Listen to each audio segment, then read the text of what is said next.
ये क्वेश्चन में ना सबको दिक्कत आना चाहिए था। क्वेश्चन नंबर 3 ए, ये क्वेश्चन आप छोड़ दो, क्योंकि इसमें जो बाकी 3 क्वेश्चन दिया हुआ है ना वो आप लोग अभी नहीं पढ़े हो। हाँ, उसमें एक्चुअली कोई कोई क्वेश्चन ऐसा होता है ना जो 2-3 चैप्टर को लिंक कर देता है।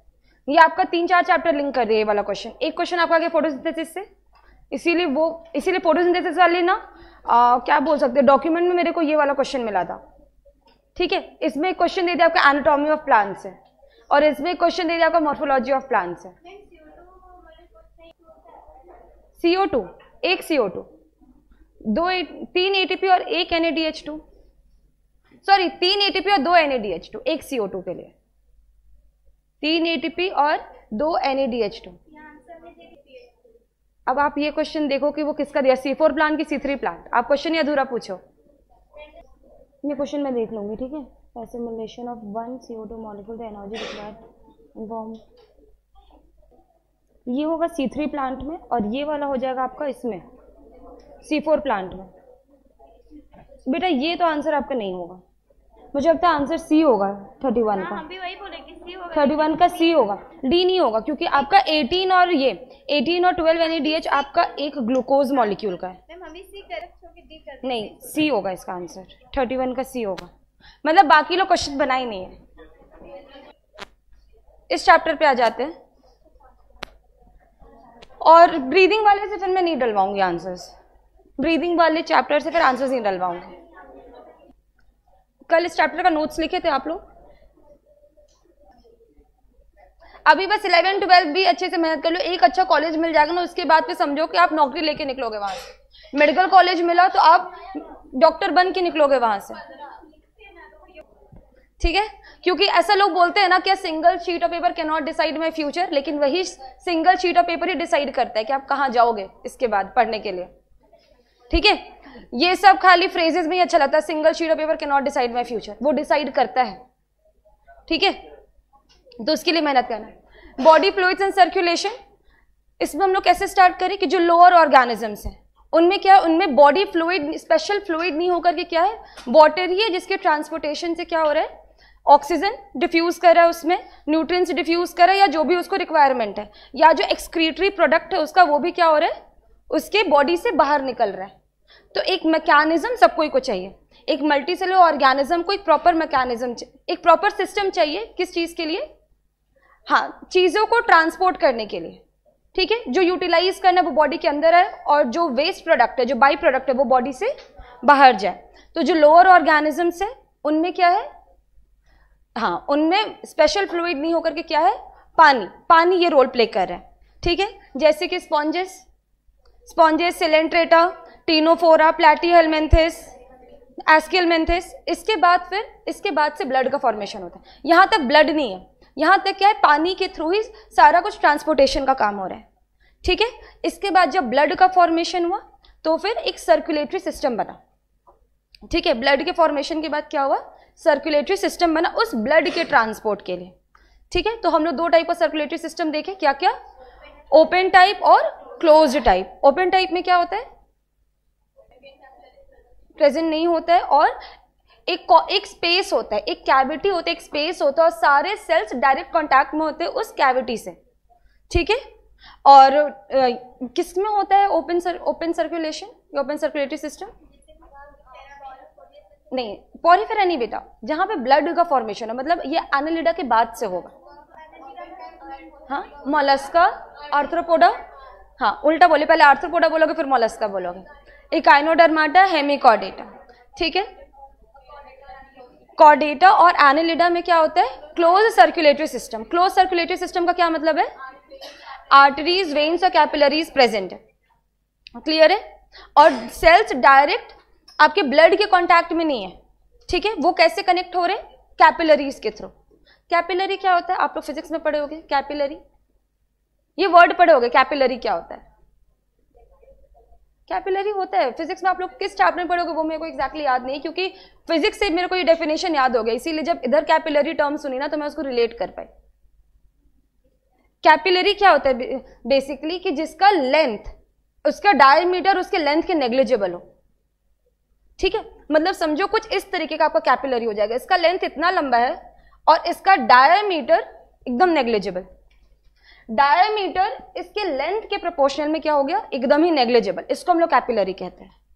ठीक है, फिजिक्स में कुछ कैपिलरी फोर्स वगैरह पढ़े होगा, अब कहाँ कौन से चैप्टर में पढ़े वो मुझे याद नहीं आ रहा है। ठीक है, लेकिन कैपिलरी क्या होता है कि जिसके लेंथ पे उसका डायमीटर बिल्कुल नेग्लिजिबल है। ठीक है, याद रहेगा। तो किसके थ्रू आपका ट्रांसपोर्टेशन हो रहा है, आर्टरीज और वेन्स तो होता ही है बेटा, वो पूरे बॉडी में ट्रैवल कर रहा है, लेकिन जब आपके सेल में एंटर कर रहा है ना ब्लड, तो वो किसके थ्रू कर रहा है, कैपिलरीज के थ्रू कर रहा है। ठीक है, वो एकदम फाइन आपका ट्यूब होता है, फाइन ट्यूब्स होता है कैपिलरी। समझ में आया। इसके बाद फिर हम लोग क्या देखे, ब्लड। ब्लड क्या होता है, ब्लड एक कनेक्टिव टिश्यू है, स्पेशल कनेक्टिव टिश्यू, जो क्या कर सकता है, जो मोबिलिटी प्रोवाइड करता है, जो मोटाइल होता है, जो मूव कर सकता है। और ब्लड अपने से क्या मूव करा रहा है, अपने अंदर डिसॉल्व करा के न्यूट्रिएंट्स, इसके बाद रिस्पिरेटरी गैसेस या फिर एक्सक्रीटरी सब्सटेंस भी। ठीक है, उसको वो क्या करे, बॉडी से बाहर निकालने में भी कौन मदद कर रहा है, ब्लड ही मदद कर रहा है। क्लियर है। ब्लड में फिर हम लोग इसका दो पार्ट देखे, एक है प्लाज्मा और दूसरा फॉर्म्ड एलिमेंट्स। प्लाज्मा कितना परसेंट है ब्लड का, 55%। प्लाज्मा किस कलर का होता है, स्ट्रॉ कलर, स्ट्रॉ याद रखोगे। ठीक है, किस कलर का प्लाज्मा होता है, स्ट्रॉ कलर का। ठीक है, इसमें बेसिकली क्या होता है, इसमें हमारा ऑर्गेनिक और इनऑर्गेनिक सब्सटेंसेस प्रेजेंट होते हैं। ठीक है, अब इसमें कुछ प्रोटीन्स भी प्रेजेंट होते हैं। प्रोटीन्स क्या क्या है, फाइब्रिनोजेन, ग्लोब्यूलिन और एल्बुमिन। तीनों का फंक्शन बताओगे। फाइब्रिनोजेन का फंक्शन ब्लड क्लॉटिंग में मदद करता है, ग्लोब्यूलिन फाइट करता है इन्फेक्शन, और एल्बुमिन ऑस्मो रेगुलेशन करता है। ये तीन प्रोटीन है, किसमें प्रेजेंट है, प्लाज्मा में प्रेजेंट है। इसके बाद फिर हम लोग आते हैं फॉर्म्ड एलिमेंट्स। फॉर्म्ड एलिमेंट्स हमारा 45% होता है पूरे ब्लड का। इसमें तीन टाइप होता है, क्या क्या, आरबीसी, डब्ल्यूबीसी, प्लेटलेट। आरबीसी का दूसरा नाम इरिथ्रोसाइट। ठीक है, आरबीसी का फॉर्मेशन क्या नाम है उसका, आरबीसी का फॉर्मेशन एरिथ्रोपोइसिस। ठीक है, आरबीसी का फॉर्मेशन एरिथ्रोपोइसिस। आरबीसी का शेप कैसा होता है, बाइकॉन्केव होता है। मैच्योर आरबीसी में क्या एब्सेंट है, और हाँ बाकी सेल ऑर्गेनेल्स भी एब्सेंट है। क्यों ये सब एब्सेंट है, ये आपका सर्टेन रीजन में आ सकता है कि मैच्योर आरबीसी में न्यूक्लियस या बाकी सेल ऑर्गेनेल्स क्यों एब्सेंट है। हाँ ठीक है, न्यूक्लियस हट गया, क्यों, क्योंकि उसको ज्यादा स्पेस मिले, किसके लिए, हीमोग्लोबिन के एक्यूमुलेशन के लिए। आरबीसी का बस एक ही काम है, वो एक कैरियर की तरह काम कर रहा है। ठीक है, वो बस यहां से सामान उठा के दूसरी जगह पहुंचाएगा। तो इसको फिर अब न्यूक्लियस और बहुत ज्यादा इंफॉर्मेशन का जरूरत नहीं, एक बार ही हेमोग्लोबिन पिगमेंट आ गया उसमें, अब बस उसको हेमोग्लोबिन पिगमेंट ही चाहिए यहां से सामान उधर ट्रांसपोर्ट करने के लिए। क्लियर है। लाइफ स्पैन आरबीसी का 120 डेज। आरबीसी का फॉर्मेशन कहां पे होता है, रेड बोन मैरो में होता है। ठीक है, हाँ रेड बोन मैरो में होता है। कितना आरबीसी प्रेजेंट है, 1 मिलीलीटर में, हाँ 5 to 5.5 मिलियन पर मिलीमीटर क्यूब। ठीक है, इसके बाद फिर हम लोग आगे किस पे, डब्ल्यूबीसी पे। डब्ल्यूबीसी, अच्छा एक एक्सेप्शन तो आ ही जाते हैं, कौन सा, किसका, आरबीसी में न्यूक्लियस प्रेजेंट है। कैमल के आरबीसी में न्यूक्लियस प्रेजेंट है। ठीक है, और उसका शेप कैसा है, जैसे ह्यूमन आरबीसी का शेप कैसा हो गया, बाइकॉन्केव, और कैमल के आरबीसी का शेप ओवल। आप लोग नोट्स नहीं लिखे, नोट्स में चीज दिया हुआ था। ठीक है, कोई नहीं लिखा है मतलब, आप लिखे हो। ठीक है, फिर हम लोग आते हैं डब्ल्यूबीसी पे। ठीक है, डब्ल्यूबीसी का दूसरा नाम ल्यूकोसाइट। डब्ल्यूबीसी में पिगमेंट प्रेजेंट है नहीं, इसीलिए उसका कलर कैसा है, पेल कलर है, पेल कलर है उसका।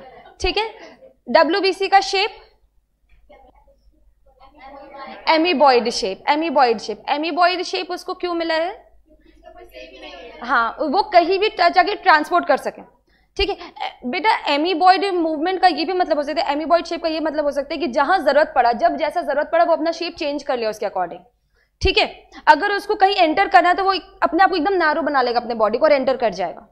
वही अगर उसको एक फिक्स शेप दे देते तो वो इस तरीके से ट्रैवल नहीं कर पाता। एमीबॉइड मूवमेंट का यही मतलब है कि वो अपना शेप जरूरत के अकॉर्डिंग क्या कर सकता है, चेंज कर सकता है। इस फिनोमेना को क्या कहते हैं? नहीं, डायपेडेसिस, डायपेडेसिस। ठीक है, अब साइटोप्लाज्म में ग्रैन्यूल्स प्रेजेंट है कि एब्सेंट, इसके बेसिस पे WBC दो टाइप का है। क्या क्या? ग्रैन्युलोसाइट, ए ग्रैन्युलोसाइट। अच्छा, इसके पहले थोड़ा प्रीवियस में आते हैं कि 1 मिलीलीटर में कितना WBC प्रेजेंट है? 1 मिलीलीटर ऑफ ब्लड में, हाँ, 6 to 8,000। ठीक है, हाँ, पर मिलीमीटर क्यूब। और इसका life span 2 to 3 weeks, 2 to 3 weeks. ठीक है, अब हम लोग आते हैं ग्रैन्युलोसाइट और ए ग्रैन्युलोसाइट में। ग्रैन्युलोसाइट में क्या एग्जांपल्स है या क्या है? न्यूट्रोफिल, ईसनोफिल और बेसोफिल। ठीक है, ये बेसिक ना स्टेनिंग के बेसिस पर इसको हम लोग डिफरेंशिएट किए। न्यूट्रोफिल कौन से डाई को स्टेन करेगा? न्यूट्रल डाई को। कितना परसेंटेज है पूरे ब्लड में? 60 to 65%। क्या फंक्शन है इसका? फेगोसाइट, हाँ, फेगोसाइटिस करता है। फेगोसाइटिस मतलब ये सेल को इंगल्फ करता है, हाँ, फॉरेन पार्टिकल को ये इंगल्फ कर सकता है। क्लियर है? इसके बाद आता है ईसनोफिल। ये कौन से डाई को स्टेन करता है? नहीं, डाई को स्टेन करता है, एसिडिक डाई को। कितना परसेंटेज है? 2 to 3%। ये मेरे से कल गलती हुआ था, हाँ, कल मेरे से गलती हुआ, अभी आपसे सेम गलती हुआ। 2 to 3%। बेटा क्या है ना कि एनसीईआरटी में सब परसेंटेज दिया हुआ है। ठीक है, तो प्रीवियस ईयर क्वेश्चंस में भी है, मतलब ये आ सकता है एग्जाम में। ठीक है, 2 to 3%। ईसनोफिल कितना परसेंटेज है? 2 to 3। फंक्शन क्या है इसका? हाँ, एलर्जिक रिएक्शन में ये क्या करता है? इंक्रीज कर जाता है। ठीक है, फिर आता है बेसोफिल। बेसोफिल का परसेंटेज 0.5 to 1%। ये कब आपका रिएक्ट करता है? जब आपके बॉडी में, हाँ, वायरस या बैक्टीरिया एंटर कर जाता है। ठीक है, तो एनसीईआरटी जब पढ़ोगे तो उसमें ये लिखा हुआ है कि इन्फ्लेमेटरी रिस्पॉन्स के टाइम में ये क्या हो जाता है? एक्टिव हो जाता है। और इन्फ्लेमेटरी रिस्पॉन्स कब आता है? जब कोई पैथोजन एंटर करता है। ठीक है, तो नोट्स अगर आप लोग लिखोगे तो ये चीज़ आप लोग उसमें मेंशन कर देना। मैं सोची थी आप लोग लिख के आए होगे तो मैं लिखवा देती ये चीज़। और बेसोफिल का एक और फंक्शन याद रखना कि हेपेरिन, सेरोटोनिन और हमारा प्रोटीन, हेपेरिन, सेरोटोनिन और हिस्टामिन, ये तीन को वो क्या करता है? सिक्रीट करता है। हेपेरिन, सेरोटोनिन और हिस्टामिन, ये तीनों को भी कौन सिक्रीट करता है? बेसोफिल। ये याद रखना। ठीक है, इसके बाद आते हैं ए ग्रैन्युलोसाइट में। ए ग्रैन्युलोसाइट मतलब जिसके साइटोप्लाज्म में ग्रैन्यूल्स एब्सेंट है। ठीक है, इसमें आता है लिम्फोसाइट। लिम्फोसाइट क्या है और कितना परसेंट है? 20 to 25%। क्या फंक्शन है इसका? एंटीबॉडीज बना, हाँ, एंटीबॉडीज को ये क्या करता है? सिक्रीट करता है। हाँ, एंटीबॉडीज बनाता है, एंटीबॉडी का फॉर्मेशन करता है, एंटीबॉडी सिक्रीट करता है। ठीक है, बेसिकली ये क्या कर सकता है? Immune response. इम्यून रिस्पॉन्स क्या? इम्यूनिटी को बूस्ट करता है। ठीक है, तो अगर ये भी चीज आता है कि लिम्फोसाइट आपका इम्यून रिस्पॉन्स दिखाता है तो आंसर हो जाएगा क्या? ट्रू। इम्यून रिस्पॉन्स क्या है बेसिकली बेटा? कि आप, हम लोग बोलते हैं ना आपका इम्यूनिटी वीक है, मतलब आप इम्यूनिटी वीक है मतलब कोई भी पैथोजन एंटर किया बॉडी में तो आपका बॉडी फाइट बैक नहीं कर पाया। ठीक है, तो ये किसको बूस्ट करता है? लिम्फोसाइट इम्यूनिटी को या इम्यून सिस्टम को। ठीक है, क्या बनाता है ये इम्यून सिस्टम को बूस्ट करने के लिए? एंटीबॉडीज बनाता है, क्योंकि एंटीबॉडीज ही है जो माइक्रोब से फाइट करने वाले हैं।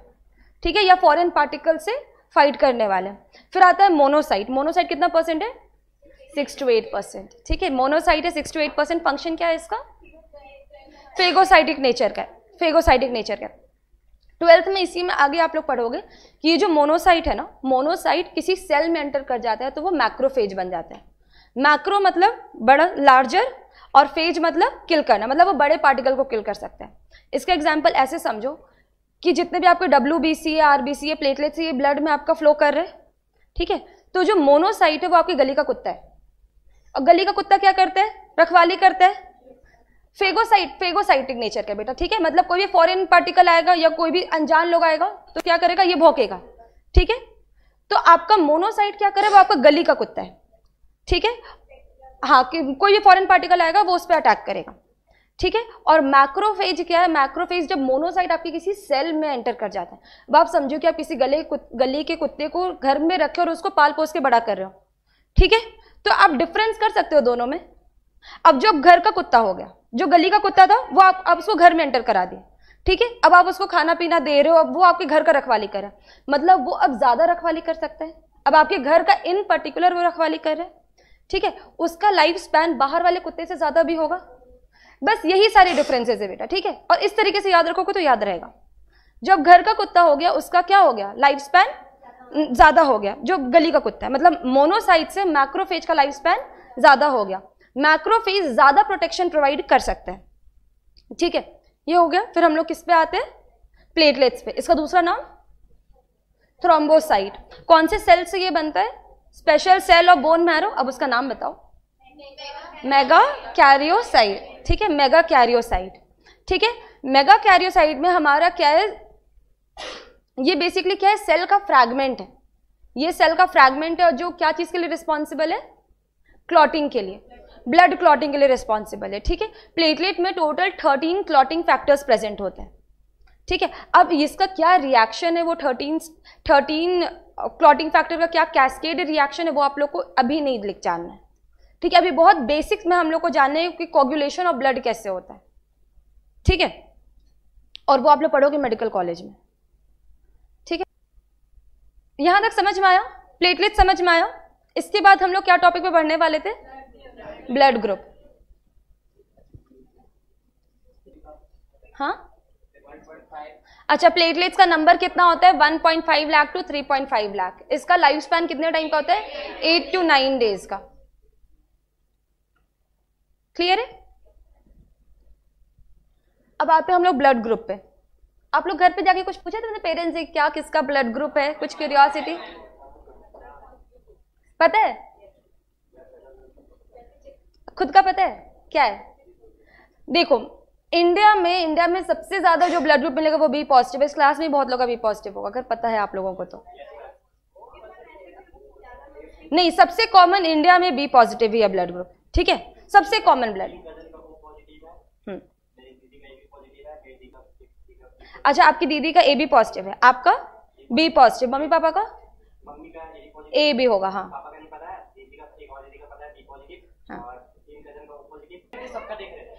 हाँ, देखो ये ना आप लोग घर पे भी चेक कर सकते हो, ठीक है, ये खुद से भी चेक कर सकते हो।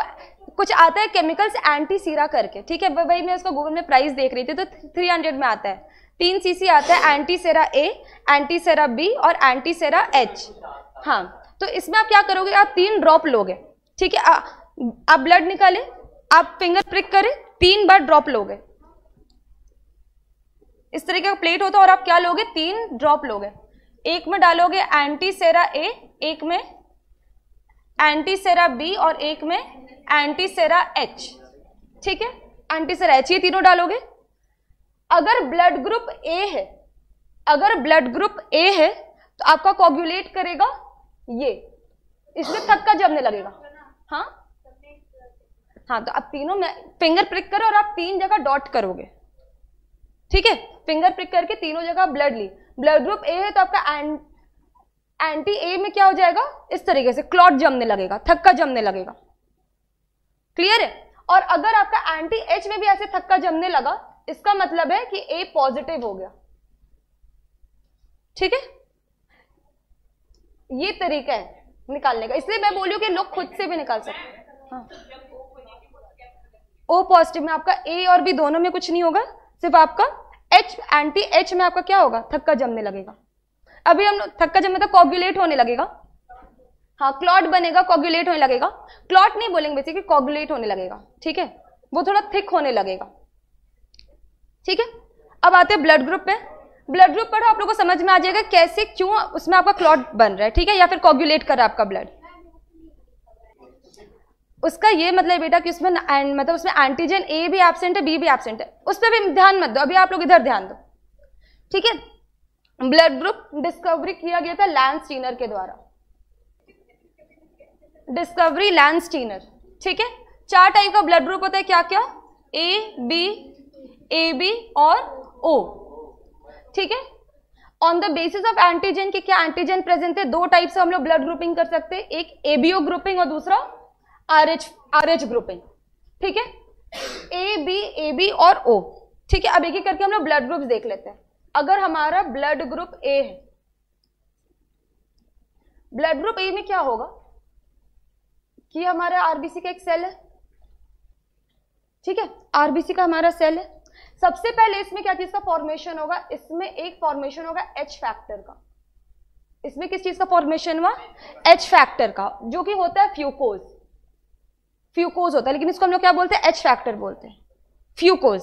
ठीक है, सबसे पहले किस चीज का फॉर्मेशन हुआ, हाँ फ्यूकोज का। सब ये एक चेन बना, ये चेन बना किस चीज का, पॉलीसैचराइड का बना। ये एक चेन बना किसका, पॉलीसैचराइड का। यहां लिख देती हूँ, एंटीजन क्या होता है, ये होता है ग्लाइकोप्रोटीन। ठीक है, ये होता है हमारा क्या, ग्लाइकोप्रोटीन। हमारा एक चेन बना, पॉलीसैचराइड का हमारा चेन बना, और इसके बाद यहां इसके टॉप पर एक एंटीजन आके लग गया। H भी बेटा एंटीजन है, H हमारा क्या, फ्यूकोज है। ये आपको जानना नहीं, इसलिए मैं वो सब लिखवा नहीं रही हूं, बस समझो कि H एंटीजन है। ठीक है, और इसके टिप पर एक एंटीजन हमारा क्या बना, जो है हमारा A antigen. Blood group A में कौन सा एंटीजन प्रेजेंट होगा, A एंटीजन। A एंटीजन क्या है ये भी जान लो, N एसिटाइल गैलेक्टोसामाइन। बैक्टीरिया बना दिए इसको, N एसिटाइल ग्लूकोसामाइन, वो तो आपका बैक्टीरिया हो गया। अच्छा शांत हो जाओ। तो क्या बेटा ध्यान दो, जो एंटीजन होता है ये प्रेजेंट कहां पर है, ये ब्लड के सरफेस पे प्रेजेंट है। ब्लड सेल, ये इसका प्लाज्मा मेम्ब्रेन हो गया, ये इसके सरफेस पे प्रेजेंट है। एंटीजन कहां प्रेजेंट होता है, ऑन द सरफेस,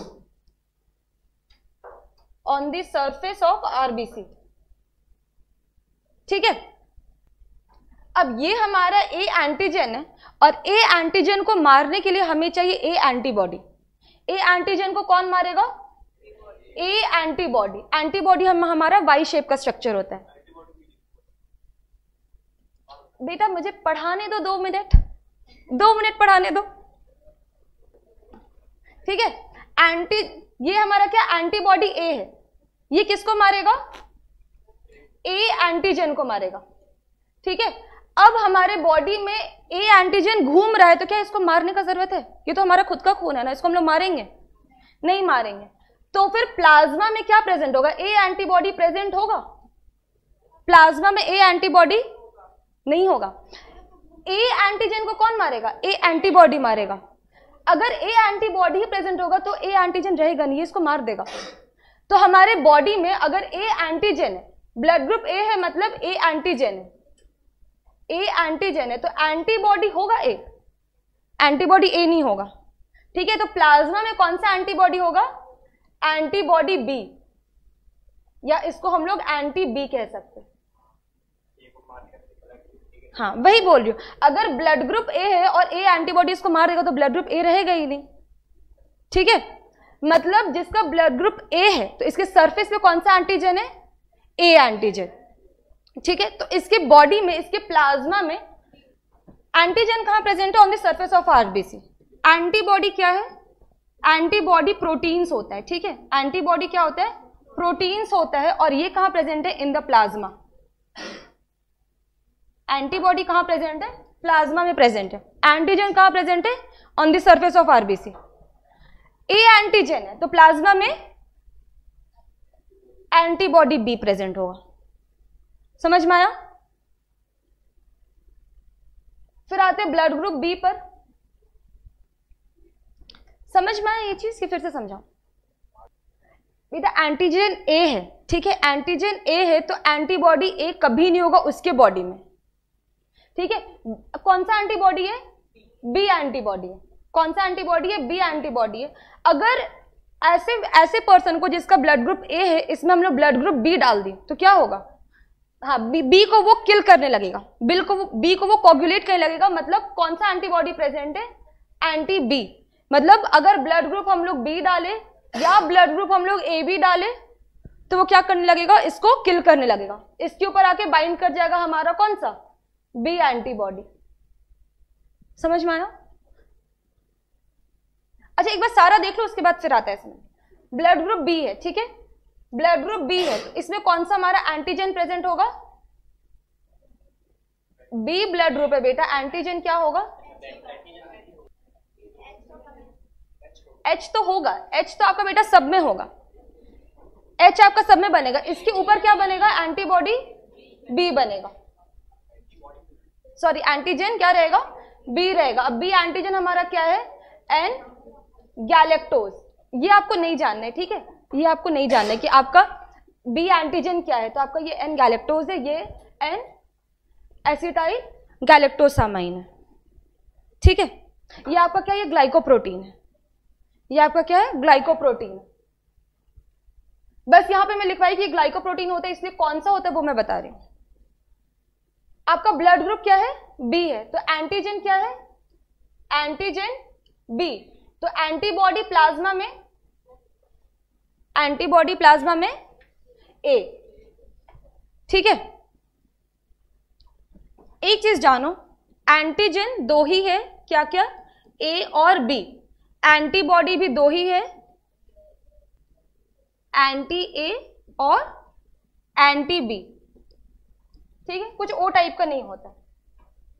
क्लियर है? तो ये आपका ब्लड ग्रुप बी हो गया, एंटीजन क्या है, बी, एंटीबॉडी ए, या फिर हम लोग बोल सकते हैं एंटी ए। क्लियर है? चलो नेक्स्ट पेज ले लेते हैं। बेटा अभी वो मत देखो, वो चीज आप लोग खुद बता लोगे कि उसको कौन दे सकता है, उससे कौन ले सकता है ब्लड, ठीक है।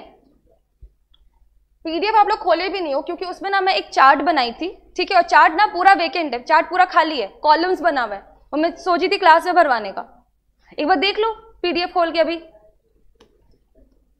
बेटा कल मुझे लगता है क्लास खत्म होते साथ ही में भेजी हो, मतलब मुझे लगता है 12 बजे के आसपास आया होगा। अब आते हैं हम लोग किस पे, ब्लड ग्रुप ए बी, ठीक है। 10th में आप लोग कोडोमिनेंस करके कुछ पढ़े हो, कोडोमिनेंस। मेंडल का 3 लॉ था, एक था law of dominance, law of segregation और लॉ ऑफ इंडिपेंडेंट असॉर्टमेंट, ठीक है। और मेंडल के लॉ का 2 एक्सेप्शन था, एक क्या था, इनकम्प्लीट डोमिनेंस, इनकम्प्लीट डोमिनेंस, और एक कोडोमिनेंस। कोडोमिनेंस, क्या अंतर है दोनों में, इनकम्प्लीट डोमिनेंस और कोडोमिनेंस में? चलो ठीक है, तीनों चीज देख लेते हैं एक बार हम लोग, डोमिनेंस, इनकम्प्लीट डोमिनेंस और कोडोमिनेंस, ठीक है। मेंडल के एक्सपेरिमेंट में वो क्या कर रहे थे, एक टॉल प्लांट लिए थे और एक शॉर्ट मतलब डॉर्फ प्लांट लिए थे। तो उनको रिजल्ट क्या मिला, सारे के सारे टॉल। इसका मतलब क्या है, उनको मिला था लॉ ऑफ डोमिनेंस, वो निकाले थे, ठीक है, कि इसमें क्या है कि जो टॉल वाले एलील है वो क्या है, डोमिनेंट है, ठीक है।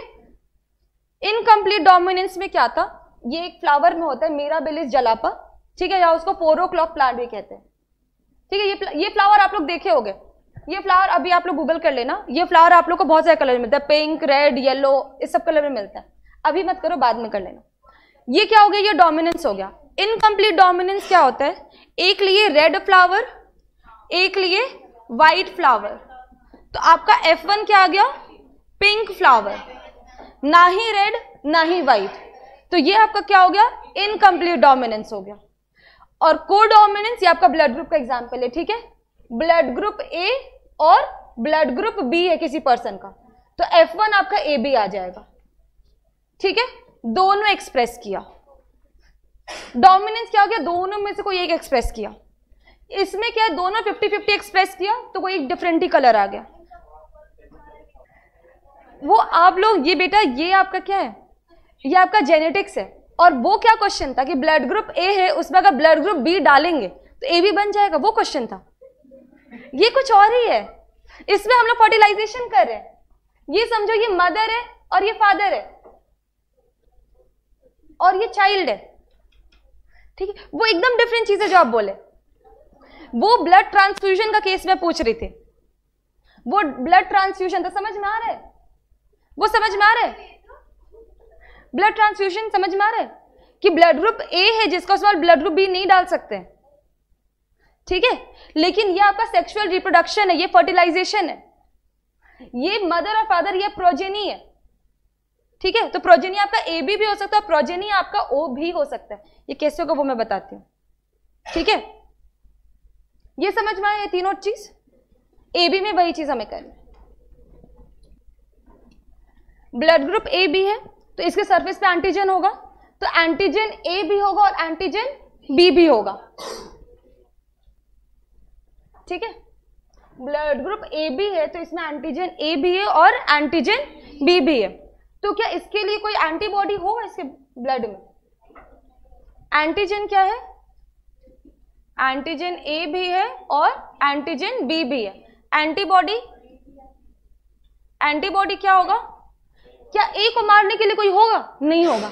बी को मारने के लिए कोई होगा? नहीं होगा। तो एंटीबॉडी निल है, कोई एंटीबॉडी प्रेजेंट नहीं है, कोई एंटीबॉडी प्रेजेंट नहीं। इसीलिए ये क्या कर सकते हैं, सबसे खून ले सकता है। एंटीबॉडी निल है मतलब इसमें कोई भी खून डालो वो मरे, उसको ये मार नहीं सकता, कोई एंटीबॉडी प्रेजेंट नहीं है। ए बी पॉजिटिव सबसे ले सकता है, ए बी पॉजिटिव सबसे ले सकता है। और कौन सबको दे सकता है? ओ नेगेटिव, ओ नेगेटिव, ठीक है। ओ ग्रुप बोलो तो ओ ग्रुप सबको दे सकता है और ए बी ग्रुप सबसे ले सकता है। लेकिन अब ओ में भी कौन सा सबको दे सकता है, तो वो ओ नेगेटिव है, ठीक है। वो हम लोग RH फैक्टर में देखते हैं, समझ में आया? तो इसमें एंटीबॉडी कोई भी प्रेजेंट नहीं होगा। हाँ, सबसे ले सकता है, ये सबसे ले सकता है। एक काम करते हैं, यहां जो हम लोग H लिखे हैं ना, इसको हम लोग Fe कर देते हैं, फ्यूकोज, क्योंकि H हम लोग उसके लिए लिखने वाले हैं। हाँ, इसको फ्यूकोज ही लिख देते हैं। अच्छा, आप लोग कुछ बॉम्बे ब्लड ग्रुप सुने हो? न्यूज में भी था, बॉम्बे ब्लड ग्रुप सुने हो? ठीक है, हाँ ये सुने हो तो फिर वो समझाना इजी रहेगा, ठीक है, कोई बात नहीं, तभी सुन लोगे। मैं तो थोड़ी बोलूंगी जाओ पहले पढ़ करके आओ फिर मैं बताऊंगी। ब्लड ग्रुप O, ठीक है, ब्लड ग्रुप O है, ठीक है। तो इसमें ना A एंटीजन है ना B एंटीजन है, ठीक है।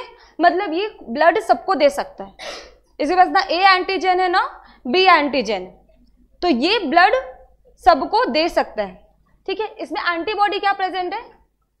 एंटीबॉडी, जो एंटीजन है उसका उल्टा एंटीबॉडी प्रेजेंट होगा। अब इसे कोई एंटीजन प्रेजेंट नहीं, मतलब एंटीबॉडी दोनों होगा, ठीक है। एंटीबॉडी में एंटी ए भी होगा और एंटी बी भी होगा, ठीक है, समझ में आया?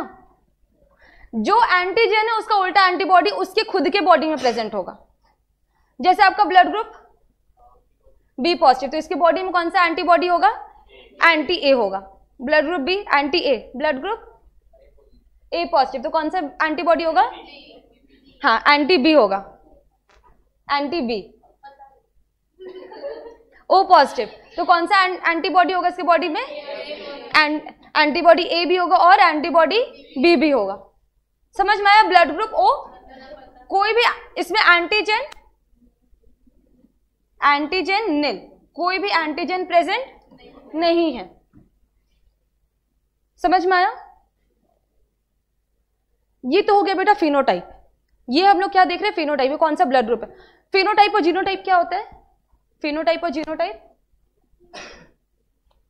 फिनोटाइप जो एक्सटर्नल अपीयरेंस है, तो जो हमें दिख रहा है कि ब्लड ग्रुप A है, ब्लड ग्रुप B है, ब्लड ग्रुप AB है, ब्लड ग्रुप O है, जो हम लोग पता कर सकते हैं, ठीक है। बस विजुअली देख करके क्या कर सकते हैं? पता कर सकते हैं। जीनोटाइप क्या है?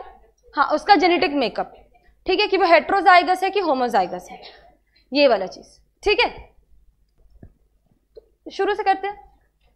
ब्लड ग्रुप A, ठीक है, तो ये तो इसका फिनोटाइप हो गया। फिनोटाइप क्या हो गया कि ब्लड ग्रुप A है। इसका जीनोटाइप देखते हैं। जीनोटाइप, इसका जीनोटाइप देखते हैं, ठीक है। तो कौन सा जीन हमारे ब्लड ग्रुप को डिफाइन करता है? वो हमारा जीन I है, ठीक है। जीन क्या है? जीन I, ठीक है। तो इसका जीनोटाइप में क्या हो जाएगा? IA। इसका जीनोटाइप क्या हो जाएगा? IA, ठीक है। ब्लड ग्रुप A का जीनोटाइप में क्या हो जाएगा? IA हो जाएगा। क्लियर है? इसको बस इस तरीके से समझो कि जितने भी ह्यूमन बीइंग्स हैं सारे क्या है? मदर और फादर से मिलकर के आए फर्टिलाइजेशन के बाद, ठीक है। तो एक आपका एलील कहां से आएगा? मदर से, और दूसरा एलील फादर से, और एक डिप्लॉयड सेल में 2 एलील प्रेजेंट होगा, ये पता है। तो ये क्या है? एक सिंगल एलील है। हम लोग 2 एलील कर सकते हैं इसको, एक आया मदर से, एक आया फादर से।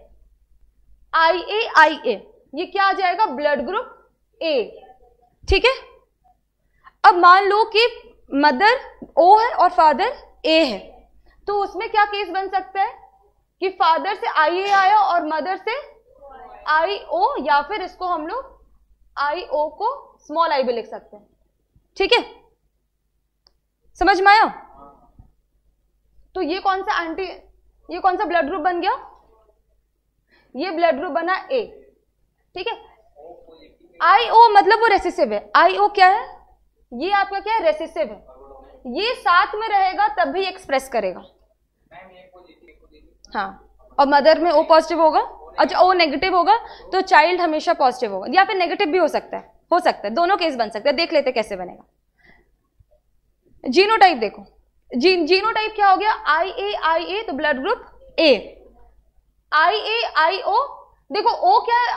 IO या I दोनों लिख सकते हैं। ठीक है, दोनों लिख सकते हैं। ये आपका क्या है? ये आपका रेसिसिव एलील है, ये आपका रेसिसिव एलील है। ये साथ में रहेगा तभी एक्सप्रेस करेगा।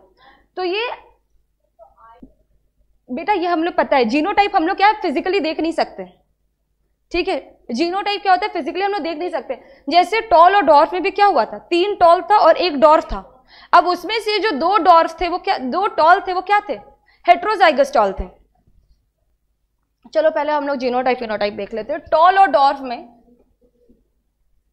इस टॉपिक को समझो, कभी नहीं भूलने वाला टॉपिक है। ठीक है, कैपिटल T स्मॉल t आया, कैसे पता चलेगा कि रेसिसिव है कि डोमिनेंट है? बस हमें टॉल दिख रहा है, मतलब टॉल वाला क्या हो गया? डोमिनेंट हो गया। टॉल वाला डोमिनेंट हो गया। इसके बाद इसमें हम लोग क्या किए थे? सेल्फिंग किए थे।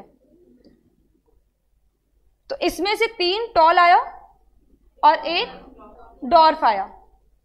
तो इसमें भी कैसे पता चलेगा कि कौन सा हमारा हेट्रोजाइगस टॉल है, कौन सा होमोजाइगस टॉल है? देख के तो नहीं पता चलेगा। ये फिनोटाइप है, ये देख के पता चलेगा? नहीं पता चलेगा। इसको पता करने का भी एक तरीका है, शायद पढ़े होगे 10th में, टेस्ट क्रॉस पढ़े हो? क्या होता है टेस्ट क्रॉस? ठीक है, अभी जो आप क्वेश्चन करें ना, ये आप देखो जीनोटाइप है ना, तो ये हम लोग ऐसे फिजिकली देख करके नहीं बता सकते। ठीक है, जैसे आपका ब्लड ग्रुप आप देख के नहीं बता सकते हो कि आप हेट्रोजाइगस, आपका ब्लड ग्रुप क्या है? O पॉजिटिव, तो आप नहीं बता सकते। वैसे आपका तो रेसिसिव ही है, किसी और का बताओ। अच्छा आप बताओ।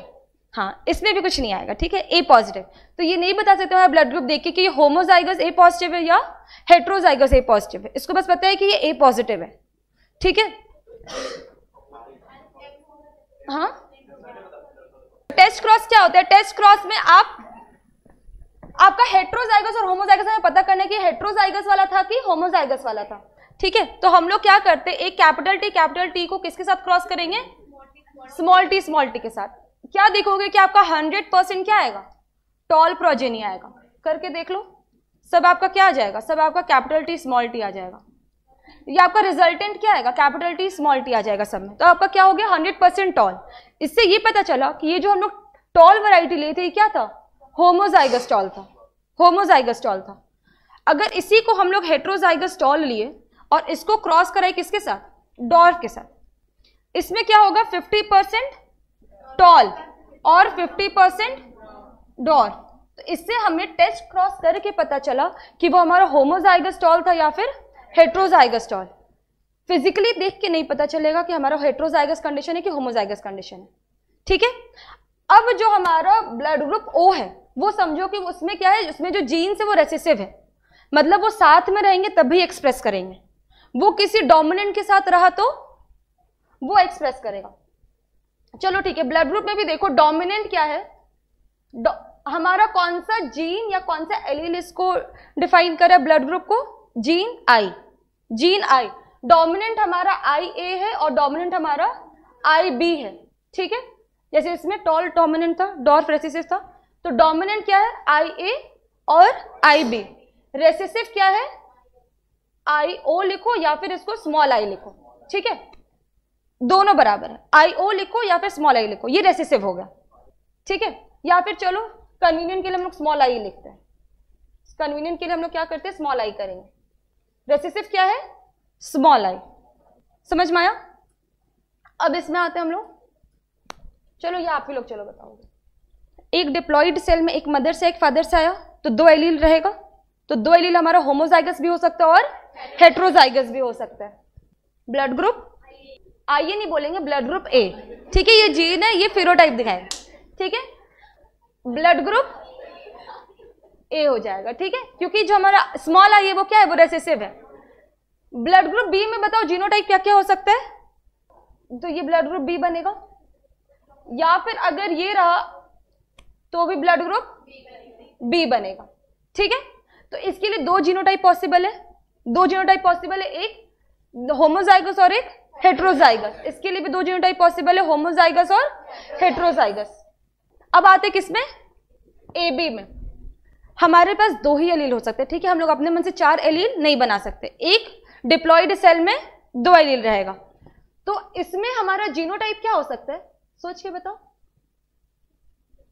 ब्लड ग्रुप ए बी में, हाँ वेरी गुड, आई ए आई बी, और ब्लड ग्रुप क्या बना, ए बी। ये कोडोमिनेंस का एग्जांपल है, ये दोनों साथ में एक्सप्रेस किया, क्योंकि यहां पर हम लोग क्या देखें कि डोमिनेंट आई ए भी है और आई बी भी है। अगर दोनों डोमिनेंट प्रेजेंट है, दोनों साथ में एक्सप्रेस करेंगे, ठीक है, और अगर रेसेसिव है तो ये उसको डोमिनेट कर देगा। तो इसमें और कोई दूसरा जीनोटाइप पॉसिबल है, कोई दूसरा जीनोटाइप नहीं। ए बी ब्लड ग्रुप में कोई दूसरा जीनोटाइप पॉसिबल नहीं है। अब ब्लड ग्रुप ओ, इसका जीनोटाइप, हाँ ए बी कैसे होगा, तो वो तो हाँ आई ए और आई बी, ये आपका इसका जीनोटाइप हो जाएगा। तो ये ब्लड ग्रुप ए बी हो जाएगा बेटा, हाँ आई ए और आई ओ आपका क्या हो जाएगा, ए हो जाएगा। ये होगा, रेसेसिव था, रेसेसिव को तो कैसे एक्सप्रेस करेगा, अपने साथ ही एक्सप्रेस करेगा वो। अगर दोनों ये है तब हमारा ब्लड ग्रुप क्या हो गया, ब्लड ग्रुप ओ हो गया। आप लोग पूरा समझाने के बाद आप लोग ये चीजें कंफ्यूज कर, जब मैं बता चुकी थी ये रेसेसिव है, तो रेसेसिव के साथ ही एक्सप्रेस करता है। डॉर्फ कंडीशन कब आया, जब दो डॉर्फ के एलील साथ में मिले थे, ठीक है, उसके बाद अगर एक भी टॉल का एलील होता तो क्या होता है, टॉल प्लांट दिखता। तो ब्लड ग्रुप ओ में जीनोटाइप स्मॉल आई, ठीक है, तो ये ब्लड ग्रुप ओ हो गया। कोई दूसरा जीनोटाइप पॉसिबल है, कोई दूसरा जीनोटाइप पॉसिबल नहीं है। समझ में आया, एक बार ये आप लोग देख लो, कहीं कोई दिक्कत है तो पूछो ब्लड ग्रुप में। नहीं समझ में आप लोगों को, आप लोगों का ब्लड ग्रुप क्या है, किसी ओ पॉजिटिव, तो कौन सा एंटीजन होगा बॉडी में, कोई नहीं होगा एंटीजन, इसीलिए आप सबको दे सकते हो एंटीजन, कोई एंटीजन प्रेजेंट नहीं, देखो इसीलिए मैं यहाँ पे डायग्राम बनाई थी, कोई भी एंटीजन यहाँ पे प्रेजेंट नहीं है, इसी सर्वे से कोई एंटीजन प्रेजेंट नहीं है। क्लियर है, हाँ, ओ नेगेटिव सिर्फ ओ नेगेटिव से ले सकता है, पॉजिटिव से नहीं ले सकता, ओ पॉजिटिव नेगेटिव से ले सकता है। अभी हम लोग आते हैं आरएच फैक्टर पे आते हैं, ठीक है, ये आप लोगों को लिखने का मन है तो लिख सकते हो, बेटा डाउट है तो आप लोग पूछ सकते हो। फोन चला रहे हो आप लोग वहां पे, समझ में आया बेटा, फोटो लेना है, हाँ नोट्स में रहेगा लेकिन डायग्राम नहीं रहेगा। अगर ब्लड ग्रुप ओ रहा, बच्चे का डेफिनेटली ओ पॉजिटिव होगा, हाँ ठीक है, मेरे पेरेंट्स भी पॉजिटिव है, मैं नेगेटिव हो गई, लेकिन मेरा भाई पॉजिटिव है, बी पॉजिटिव है, मेरी बहन भी नेगेटिव है। वो कैसे, वो बताती हूँ, वो भी यही आपका होमोजाइगस हेट्रोजाइगस है, ठीक है। मतलब आप ऐसा समझो कि जो हमारे मदर और फादर है उनमें एक पॉजिटिव था और एक नेगेटिव था, तो एक्सप्रेस कौन सा किया, खुद को पॉजिटिव एक्सप्रेस किया। दूसरे का भी क्या था, पॉजिटिव और नेगेटिव था, तो एक्सप्रेस क्या किया, पॉजिटिव एक्सप्रेस किया। मैथ्स नहीं लाओ यहां पर, ठीक है, यहां पर क्या होगा, पॉजिटिव नेगेटिव पॉजिटिव बनेगा। इसमें क्या है, एक मदर से एक फादर से है, ठीक है। अब हमारे पेरेंट्स में क्या है, हमारे पेरेंट्स में हेट्रोजाइगस कंडीशन था, हमारे पेरेंट्स में क्या था, हेट्रोजाइगस कंडीशन था, तो उनमें एक पॉजिटिव था एक नेगेटिव था, तो उनमें क्या दिख रहा था, पॉजिटिव। मदर में भी पॉजिटिव नेगेटिव में हेट्रोजाइगस, तो उनमें फिनोटाइप क्या दिख रहा था, पॉजिटिव। अब ये दिख रहा था पॉजिटिव, जैसे इसके पेरेंट्स का भी ओ पॉजिटिव क्या था, अच्छा ए बी पॉजिटिव और ए, हाँ ये हो सकता है क्योंकि दोनों का ए बी नहीं हो सकता, ठीक है। तो ये पॉजिटिव दिखा, तब चाइल्ड में नेगेटिव आने का चांस है, हाँ, तो इसका ओ कभी नहीं होता, ठीक है। हाँ हाँ, मैं वो भी आपको कंडीशन दिखा देती हूँ, मैं आपको वो भी कंडीशन दिखा देती हूँ। तो बेटा यहाँ पे क्या है कि अच्छा ये मैं फ्रेश पेज में आपको बना के दिखाती हूँ। अभी वैसे हम लोग RH एंटीजन पे आ रहे थे, RH एंटीजन कंटिन्यू करके ये बताए ये चीज। अभी हम लोग RH फैक्टर करेंगे ना, तो इसको हम लोग और डिटेल में देख लेंगे, ठीक है, इसको हम लोग और डिटेल में देख लेंगे। कोई दिक्कत इसमें? ब्लड ग्रुप ए है, ठीक है, ब्लड ग्रुप ए है तो antigen A, antibody B. Blood group B है, एंटीजन बी और antibody A. Blood group A भी है, एंटीजन ए और बी दोनों, एंटीबॉडी कोई भी नहीं। ब्लड ग्रुप ओ है, एंटीजन नील और ब्लड और एंटीबॉडी ए और बी, ठीक है। जीनोटाइप समझ में आया आप लोगों को? ये चीज चाहो तो ये भी कहीं पे लिख लो, डोमिनेंट ये है, रेसेसिव ये है, और को डोमिनेंस एग्जाम्पल है ब्लड ग्रुप, ये भी लिख लो कि ब्लड ग्रुप किस चीज का एग्जाम्पल है, को डोमिनेंस का। हाँ, को डोमिनेंस वो भी सिर्फ ए भी दिखाएगा। इसके बाद आते हैं हम लोग RH फैक्टर पे। या अगर बोलो तो मैं इसका डायग्राम बना के आपको भेज दूंगी, ठीक है, इसी तरीके से भेज दूंगी, ठीक है। मैं टैब में इसी तरीके से स्ट्रक्चर बना के आप लोगों को PDF सेंड कर दूंगी। बॉम्बे ब्लड ग्रुप ना, बताती हो क्या है? हाँ, कोडोमिनेंस। हाँ, blood group is an example of codominance. Blood group A B लिखो, blood group A B is the example of codominance, ठीक है। इनकम्प्लीट डोमिनेंस, कोडोमिनेंस वापस आप लोग को 12th में पढ़ना है, ठीक है। आप लोग फर्स्ट बेंच में बैठ के ये बात कर रहे हो, लेकिन फर्स्ट बेंच में बैठ के बात करने से क्या हो रहा है ना कि सिर्फ आगे आवाज आ रहा है तो सिर्फ मैं डिस्टर्ब हो रही हूँ, वहां बैठने से यहां तक आवाज आए तो ये पूरा रो डिस्टर्ब होता है। हो गया? अब आगे बढ़े RH फैक्टर पे, क्योंकि ये एक बार आप लोग समझ जाओगे तो आप लोग इतना डायग्राम बनाने का जरूरत ही नहीं है। हो गया? अब आते हैं हम लोग किस पे, RH ग्रुप पे। ये टॉपिक ध्यान से समझो, ठीक है। पहले मैं ना ब्लड ग्रुप के बारे में थोड़ा डिस्कस कर लेती हूँ।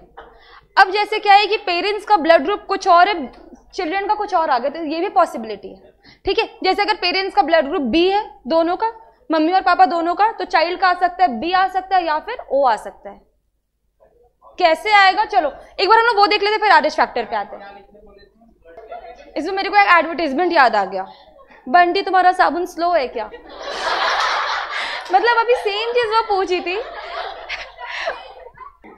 ये वही चीज याद आ गया मेरे को। हाँ ठीक है, मैं बस बोली तुरंत में जो हिट किया ना। चलो अब शांत हो जाओ, शांत हो जाओ, शांत हो जाओ। अभी ये सब लिखना नहीं है, ठीक है, ये सब बस समझने के लिए, ठीक है। ये मदर का साइड है, ये फादर का साइड, ठीक है। मदर का ब्लड ग्रुप कुछ भी बोल दो, मदर का पॉजिटिव, मदर का ब्लड ग्रुप ए पॉजिटिव, ठीक है। मदर का ब्लड ग्रुप ए पॉजिटिव है, ठीक है। हम लोग ना सिर्फ पॉजिटिव लेके चलते हैं, ठीक है। नेगेटिव में भी यही सेम सिनारियो बनेगा। ए पॉजिटिव मदर का ब्लड ग्रुप, तो हमें जीनोटाइप पता है, जीनोटाइप पता है नहीं, तो हम लोग दोनों केस लेंगे। जीनोटाइप क्या हो जाएगा ए पॉजिटिव के लिए? IA और दूसरा II, ठीक है। फादर का कोई ब्लड ग्रुप बता दो, AB पॉजिटिव, तो जीनोटाइप IAIB, क्लियर है। ये दोनों को क्रॉस करते हैं, ठीक है। इस तरीके से पहले हम लोग ऊपर वाला लेते हैं क्रॉस करने के लिए, इस तरीके से क्रॉस कर सकते हैं, ठीक है। क्रॉस करो, AB नहीं, 50% वाला इसमें नहीं आएगा बेटा, क्योंकि क्या है कि आपका जो भी चाइल्ड होगा इसमें से कोई एक ही होगा ना, ठीक है, तो आपका वो ब्लड ग्रुप होगा, ठीक है। ये आपका क्या है कि आपका लक बाय चांस वाला चीज है कि कौन सा आपका कंबाइन करा है साथ में, ठीक है। अगर मदर आपकी ए है और फादर ए बी है, तो आपका चाइल्ड ए भी हो सकता है और चाइल्ड बी भी। मतलब यहाँ पे हम लोग बोल सकते हैं कि प्रोजेनी क्या हो सकता है, प्रोजेनी में क्या दिख सकता है, ब्लड ग्रुप ए दिख सकता है और ब्लड ग्रुप ए बी दिख सकता है।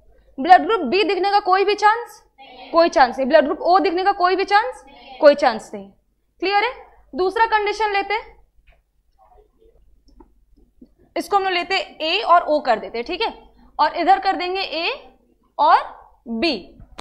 क्रॉस करो, ए बी, ए बी।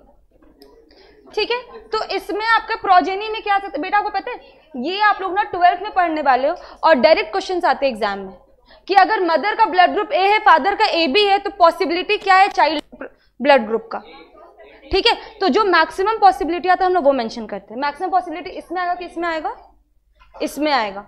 मतलब क्वेश्चन आते हैं क्या क्या पॉसिबल है, हमें जीनोटाइप नहीं दिया है, जीनोटाइप नहीं दिया तो हम लोग पॉसिबिलिटी में जो मैक्सिमम पॉसिबिलिटी आता है वो निकालते हैं। ब्लड प्रोजेनी में क्या आ जाएगा, ब्लड ग्रुप ए आ जाएगा, ब्लड ग्रुप ए भी आ सकता है और ब्लड ग्रुप बी भी आ सकता है।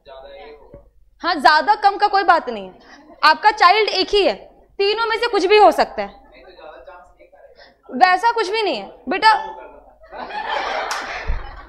शांत हो जाओ बेटा, जैसे एक गर्ल चाइल्ड होगी या बॉय चाइल्ड, इसका 50-50% का रेशियो है, लेकिन किसी को 4 बेटी भी हो जाती है ना, तो इसमें वो 50-50% वाला रेशियो काम नहीं करता। आपका जो फर्टिलाइज कर गया, आपका जो गेमेट फर्टिलाइज करेगा, ठीक है, इसमें ऐसा कुछ भी नहीं है कि आपका चांसेस ज्यादा ए का है, चांसेस ज्यादा ए बी का है, जो फर्टिलाइज कर गया। क्लियर है?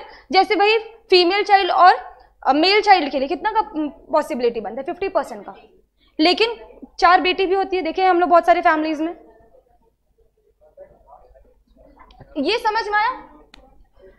तो ये दोनों हमारा मदर में दोनों जीनोटाइप पॉसिबल है, फादर में जीनोटाइप सिर्फ ये पॉसिबल है। अब एक ब्लड ग्रुप हम लोग लेते हैं, यही सेम ए लेते हैं, और दूसरा ब्लड ग्रुप हम लोग क्या लेते हैं, बी ले लेते हैं। ठीक है, दूसरा ब्लड ग्रुप क्या लेते हैं, बी लेते हैं, दूसरा ब्लड ग्रुप हम लोग बी लेते हैं। किसी और को कुछ क्रॉस करवाना है तो बोलना, आई ए और दूसरा आई ए और स्मॉल आई, इधर भी हो जाएगा आई बी और दूसरा हाँ आई बी और स्मॉल आई। ठीक है, क्रॉस करते हैं। अगर दोनों हमारा डोमिनेंट था, मतलब ए और इधर बी और बी, क्रॉस करो। ठीक है, तो प्रोजेनी का क्या होगा, ए बी होगा। कोई दूसरा क्रॉस करके देखो, ए और ओ, और इधर भी क्या हो जाएगा, बी और ओ, इसको क्रॉस करो। ठीक है, अगर ये फिनोटाइप रहा तो प्रोजेनी का ए बी और ओ, ये चारों पॉसिबिलिटी है। ठीक है, ये चारों पॉसिबिलिटी। अगर मदर का ए है, फादर का बी है, तो पॉसिबिलिटी चारों है। ठीक है, ये मेरे कजिन्स का एक का ओ पॉजिटिव है और एक का ए बी पॉजिटिव है, और मदर और फादर का एक का ए है, दूसरे का बी है, तो ये वाला केस बनता है। ठीक है, तो आपके मदर फादर का क्या है, अच्छा ये वाला कंडीशन है। अच्छा, पहला वाला कंडीशन नहीं, क्या क्या है ब्लड ग्रुप, A+ और AB+, तो आपको सही से तब नहीं पता है।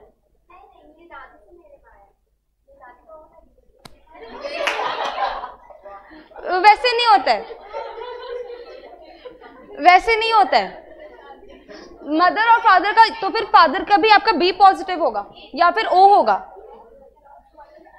एक बार फिर से कंफर्म करना, क्योंकि आपका ए भी आएगा तो आपका ये सिर्फ ए और बी दोनों बनाएगा, ए और बी दोनों बनाएगा, और इधर आपका अगर मान लो ए और ओ है, तब भी आपका क्या बनेगा, ए बी, ए और बी, आपका ये बनेगा। ठीक है, अगर आपका कैपिटल ए है और इधर ए बी है, फिर भी आपका क्या बनेगा, ए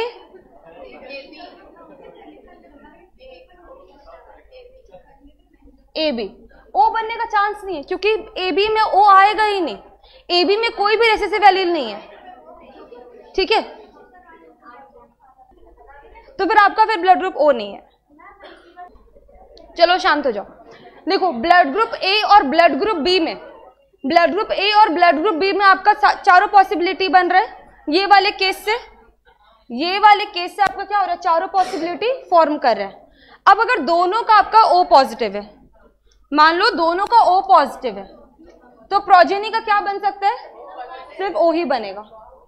ठीक है, क्योंकि ये भी आपका रेसेसिव है और ये भी आपका क्या है, रेसेसिव है, तो प्रोजेनी जितने भी बनेंगे वो सारे क्या बनेंगे, सारे ओ ही बनेंगे। अगर मदर और फादर दोनों का ओ है तो प्रोजेनी ओ बनेगा। बाकी दूसरे में चांसेस बन सकते हैं कुछ और है, ठीक है। अगर दोनों आपका हेट्रोजाइगस कंडीशन में हो, दोनों आपका हेट्रोजाइगस कंडीशन में हो तो ओ का पॉसिबिलिटी आ सकता है। क्लियर है? हाँ, किसका बेटा? वो आपका बोले ना, वो पूरा आपका लक बाय चांस वाला चीज है। जैसे आपका फीमेल चाइल्ड आ रहा है तो क्यों आपका बस वो एक्स क्रोमोसोम में फर्टिलाइज किया है, एक्स और एक्स जाके फर्टिलाइज किया है, ठीक है। हाँ, सेम भी हो सकता है, डिफरेंट भी हो सकता है। जो गेमेट फर्टिलाइज किया, जो गेमेट फर्टिलाइज किया वो ब्लड ग्रुप हो सकता है। ट्विंस में वही चीज है कि जो फर्टिलाइज किया, इसमें दो केस बनता है, आइसोगेमेट ट्विंस और दूसरा एनआइसोगेमेट। नहीं, आइसोगेमेट में आपका ब्लड ग्रुप सेम होने का पूरा चांसेस है, एनआइसोगेमेट में ब्लड ग्रुप डिफरेंट हो सकता है। दोनों में डिफरेंस पता है आइसोगेमेट और एनआइसोगेमेट में? आइसोगेमेट और नॉन आइसोगेमेट में क्लास में ही बताइए। आइसोगेमस में क्या है? आइसोगेमस से सेम क्यों होता है? क्योंकि क्या होता है कि आपका एक एग और एक स्पर्म फर्टिलाइज किया, ठीक है। अब ये फर्टिलाइज किया, अब इसमें क्या हो रहा है कि अब ये डिवाइड कर रहा है, माइटोटिकली ये क्या कर रहा है? डिवाइड कर रहा है। तो बहुत बार क्या होता है कि ये डिवाइड कर रहा है, 2 सेल बना, 4 सेल बना, 8 सेल बना, किसी कंडीशन में वो जाके 2 सेल हो गया। अब ये सेल अलग ग्रो कर रहा है, ये सेल अलग ग्रो कर रहा है, लेकिन ये फॉर्म कैसे करा था? एक ओवम और एक स्पर्म के फर्टिलाइजेशन से फॉर्म करा था। तो इसका ना ये आइडेंटिकल ट्विंस है, इनमें सब कुछ सेम होगा, ठीक है। फिर आता है दूसरा एनआइसोगेमेट्स का। उसमें क्या होता है कि कभी कभी क्या होता है, ऐसे तो होता है कि हर मंथ एक ओवरी से एक ओवम निकलेगा, कभी कभी दोनों ओवरी से एक ओवम निकलता है, ठीक है। तो एक ओवम से एक स्पर्म जाके फर्टिलाइज किया और एक ओवम से एक स्पर्म जाके फर्टिलाइज किया, तो ये हमारा गर्ल और बॉय भी हो सकता है, इनमें ब्लड ग्रुप भी डिफरेंट हो सकता है। क्लियर है? और इसमें आइडेंटिकल नहीं होता, ये आइडेंटिकल ट्विंस इसको हम लोग नहीं बोलते हैं, ये हमारे नॉन आइडेंटिकल ट्विंस है। एक ही टूट के दो बनते हैं तो वो आपका, अब वो आपका आइसोगेमेट ट्विंस है। हाँ, तो वो आपका आइडेंटिकल होंगे दोनों। हाँ क्या?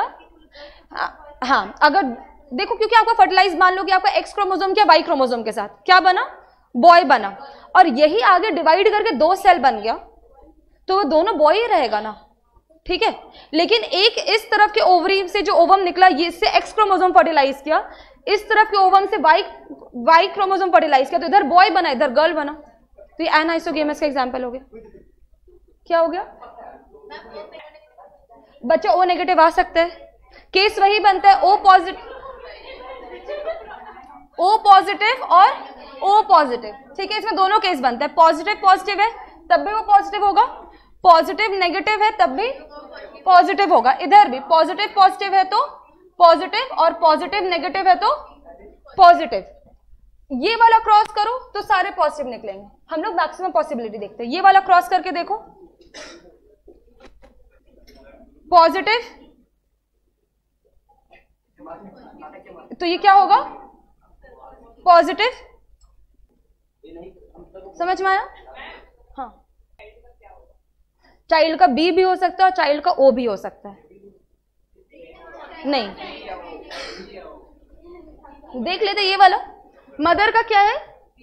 बी, फादर का भी बी पॉजिटिव, तो जीनोटाइप क्या क्या आ सकता है? आईबी और स्मॉल आई। इधर क्या आएगा? आईबी और स्मॉल आई। क्रॉस करके देख लो, पहला वाला केस देख लो,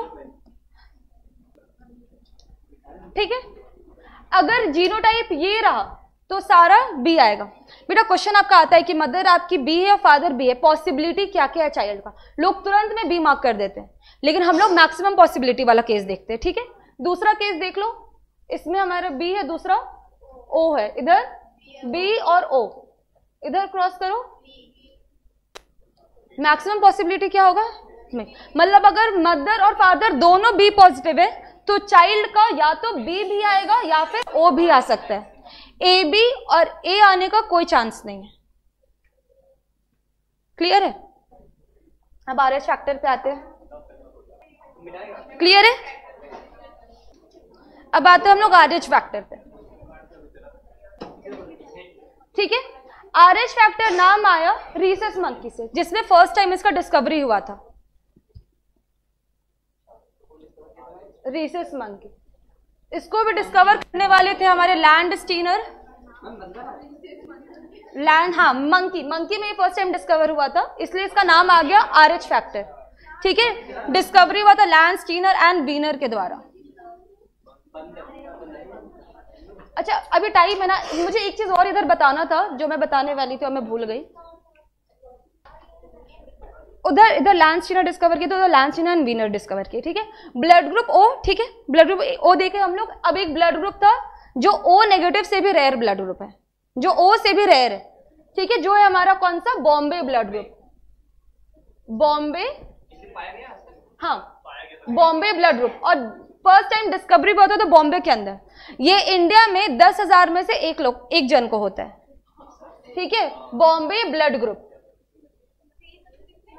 हाँ, ये थोड़ा डिफरेंट होता है, फर्स्ट टाइम डिस्कवरी हुआ था बॉम्बे में, इसलिए इसका नाम पड़ गया बॉम्बे ब्लड ग्रुप।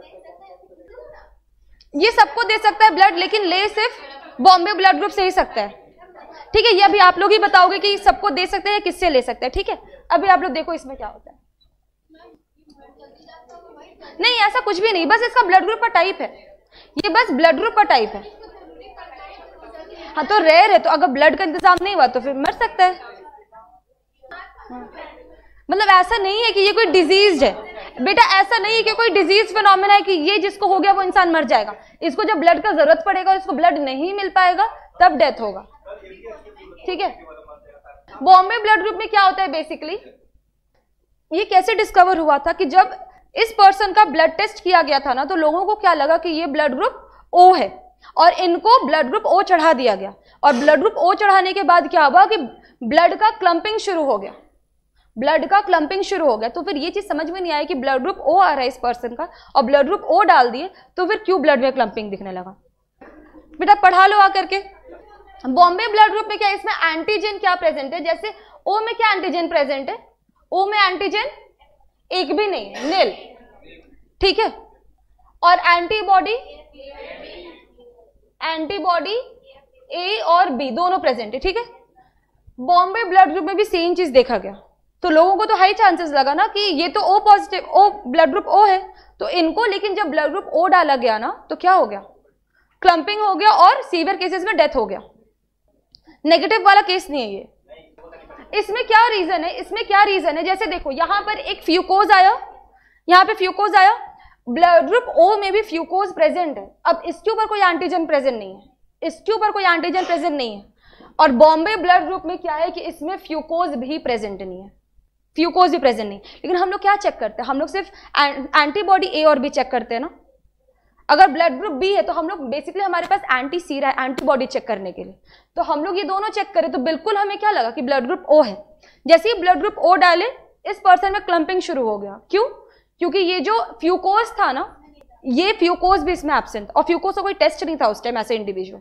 फिर बाद में डिस्कवरी हुआ 1952 में बॉम्बे ब्लड ग्रुप के नाम से फिर ये जाना गया। अब ये किसी और को ब्लड दे सकता है, ये दे सकता है ब्लड, ये सबको दे सकता है, किसी से ले सकता है, सिर्फ बॉम्बे ब्लड से ही ले सकता है।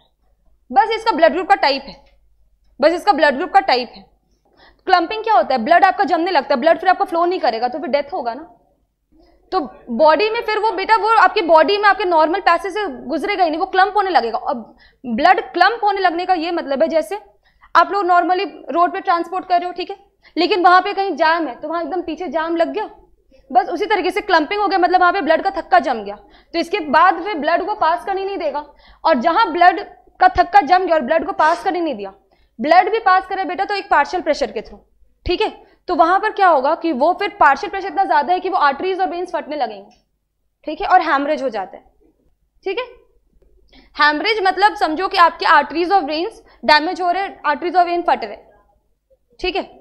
ब्रेन की कैपिलरीज बहुत फाइन होते हैं, बहुत ज्यादा फाइन होते हैं, इसलिए ब्रेन हैमरेज का केस बहुत कॉमन हो जाता है चोट वोट लगने के कारण, क्योंकि वहां क्या हो गया, जम गया खून, वहां जम गया तो क्या हो गया, ब्रेन हैमरेज हो गया। हाँ, क्योंकि ब्लड पास नहीं कर पाया, वो वहीं पे रुक गया, तो क्या होगा फिर इतने प्रेशर के साथ वो आ रहा है ना कि वो वहां पे उसको फाड़ने लगेगा, आर्टरीज और वेन्स को क्या करने का, डिस्ट्रॉय करने लगता है। समझ में आया? अब आते हैं हम लोग RH फैक्टर पे। RH फैक्टर फर्स्ट टाइम किस में देखा गया था, रीसस मंकी में कौन देखे थे? Landsteiner and Wiener.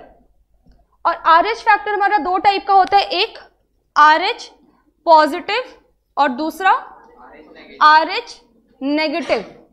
ठीक है, RH पॉजिटिव और RH negative.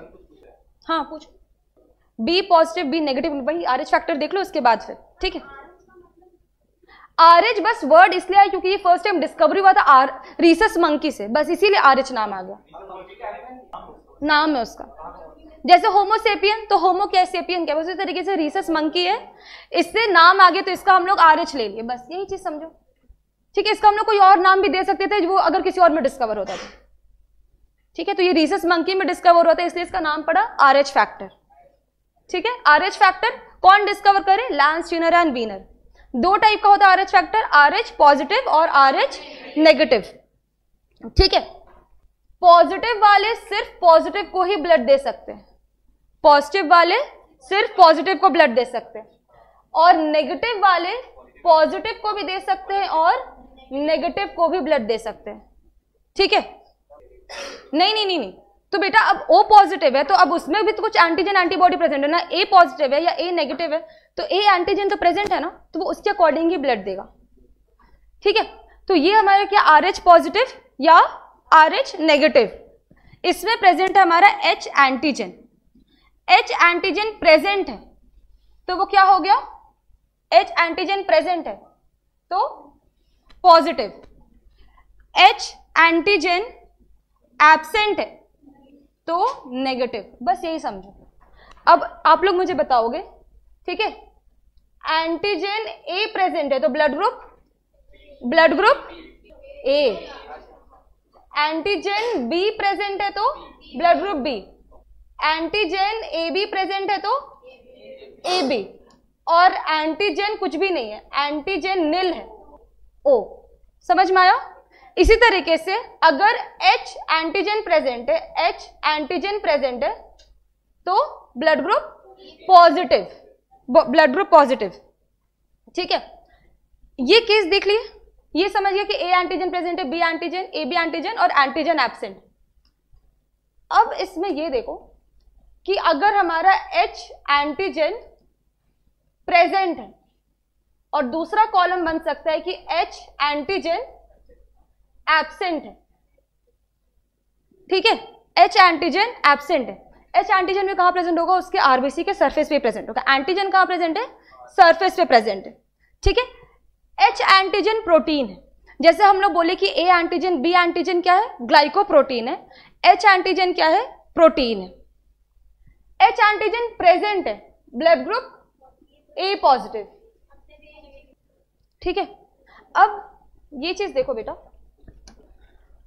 Antigen O blood group में एब्सेंट था, एंटीजन एब्सेंट था तो ये ब्लड इसको भी दे सकता है, इसको भी दे सकता है और इसको भी दे सकता है। एंटीजन क्योंकि एब्सेंट है, एंटीजन एब्सेंट है तो इसमें जाएगा अगर ये तो कोई क्लम्पिंग होगा क्योंकि वो एंटीजन को पकड़ता है ना। एंटीबॉडी किसको पकड़ता है? एंटीजन को पकड़ता है। एंटीजन प्रेजेंट ही नहीं है, कोई क्लम्पिंग इसमें भी नहीं होगा। ठीक है, अब इधर देखो कि इसमें भी एंटीजन एब्सेंट है तो ये इसको दे सकता है, लेकिन इसमें अगर प्रेजेंट है एंटीजन और ये इसको दे दिया तो क्लम्पिंग होगा।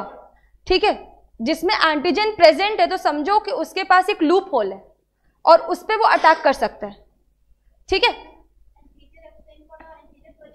हाँ, नहीं दे सकता। जैसे आपका O इसमें एंटीजन एब्सेंट था, ये दे सकता है ना सबको, उसी तरीके से हमारा क्या H एंटीजन एब्सेंट है तो ये पॉजिटिव को दे सकता है, दे सकता है, लेकिन इसमें H एंटीजन है तो ये नेगेटिव को नहीं दे सकता है। ठीक है, तो मतलब ये जो O पॉजिटिव है ये सबको दे सकता है क्योंकि इसमें क्या एंटीजन O का एब्सेंट है लेकिन H का प्रेजेंट है, H का एंटीजन प्रेजेंट है तो पॉजिटिव को दे सकता है। अच्छा क्या हो गया, सॉरी, O पॉजिटिव है, इसमें H एंटीजन प्रेजेंट है, H प्लस लिख दिया, H प्लस में समझ H एंटीजन प्रेजेंट है, तो क्या ये इधर किसी को दे सकता है? इधर ये किसी को नहीं दे सकता है। क्लियर है? ये AB नेगेटिव को भी नहीं दे सकता, इधर नेगेटिव वाले को दे ही नहीं सकते क्योंकि इसमें एक एंटीजन प्रेजेंट है, कौन सा? H antigen. अब O नेगेटिव को देखो तो इसमें हमारा एंटीजन A एंटीजन B दोनों एब्सेंट है और H एंटीजन भी एब्सेंट है तो ये जिसमें प्रेजेंट है उसको तो दे ही सकते हैं, और जिसमें एब्सेंट है ये उसको भी दे सकते हैं। तो यूनिवर्सल डोनर कौन हुआ? जो सबको दे सकता है। यूनिवर्सल डोनर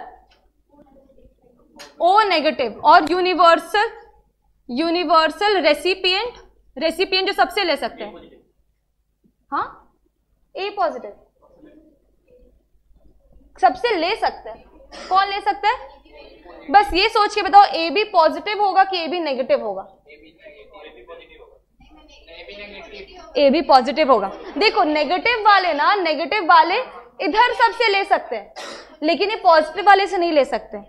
तो जो सबसे ले सकते universal recipient A B positive. समझ में आया? ये कंडीशन समझ में आया? तो अब वो एक चार्ट है दिया हुआ, देख लियोगे आप लोग पीडीएफ में, वो फिल कर लोगे? या फिर क्लास में करना है वो फिल? नहीं अभी नहीं करना, अभी एक और टॉपिक इसमें वो देख लेते हैं। आरएच फैक्टर देखे ना, एक और टॉपिक इसमें देख लेते हैं। इंटरेस्टिंग नहीं लग रहा है ये सब चीज? तो इसमें आप लोग को याद क्या रखना है? इसमें कुछ भी याद नहीं रखना है। आप लोग को आएगा blood group A, blood group B, children का क्या आ सकता है, इस तरह के क्वेश्चन आ सकता है। ये बस समझने के लिए एक बार। हाँ नहीं, उसको बॉम्बे ब्लड ही कहते हैं, जैसे वो डिस्कवरी वहां पे हुआ ना, इसलिए उसका नाम रखा गया बॉम्बे ब्लड। ये टॉपिक समझ में आया ना? कोई डाउट? कोई भी डाउट नहीं है? अब एक टॉपिक पे आते हैं जो बहुत इंपॉर्टेंट टॉपिक है।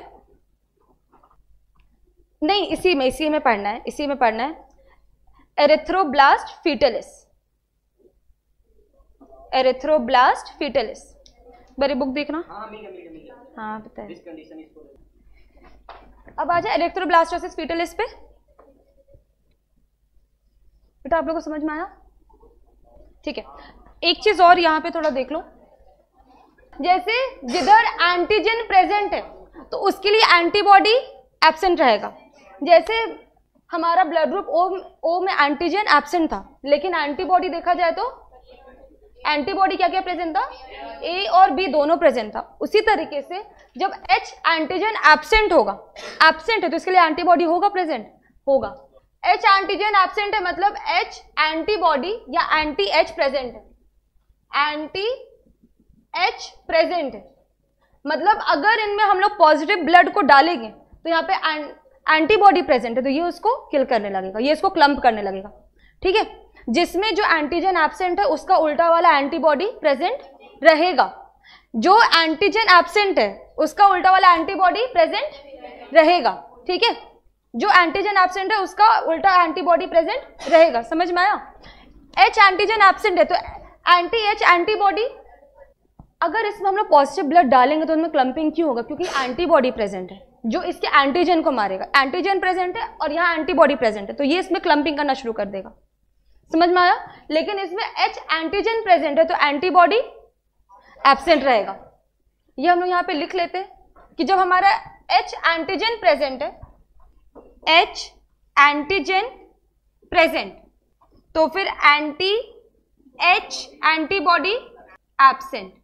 ठीक है, इधर अगर एच एंटीजन एब्सेंट तो एंटी एच एंटीबॉडी प्रेजेंट है। ठीक है, इधर ब्लड ग्रुप पॉजिटिव और इधर ब्लड ग्रुप नेगेटिव।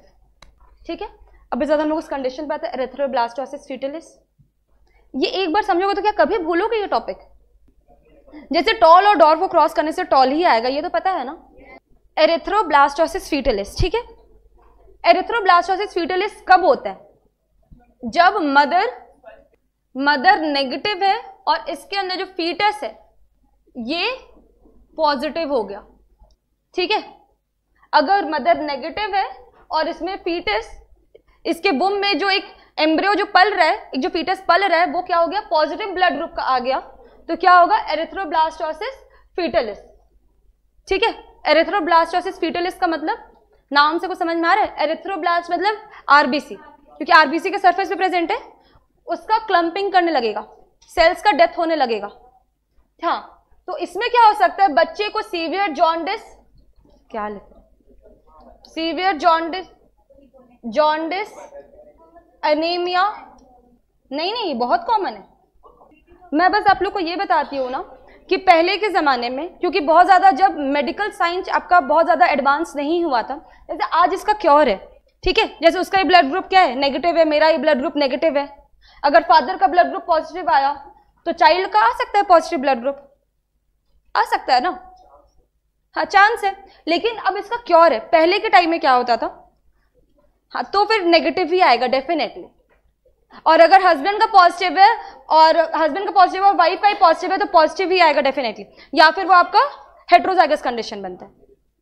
एक सेकेंड, शांत हो जाओ, शांत हो जाओ, तुम एक मिनट बस सुन लो। देखो पहले के जमाने में ना, जब बहुत ज्यादा मेडिकल साइंस एडवांस नहीं हुआ था, तो अगर मदर का ब्लड ग्रुप बी नेगेटिव नहीं, नेगेटिव पाया जाता था ना, मदर अगर नेगेटिव है तो शादी टूट जाता था पहले के टाइम में।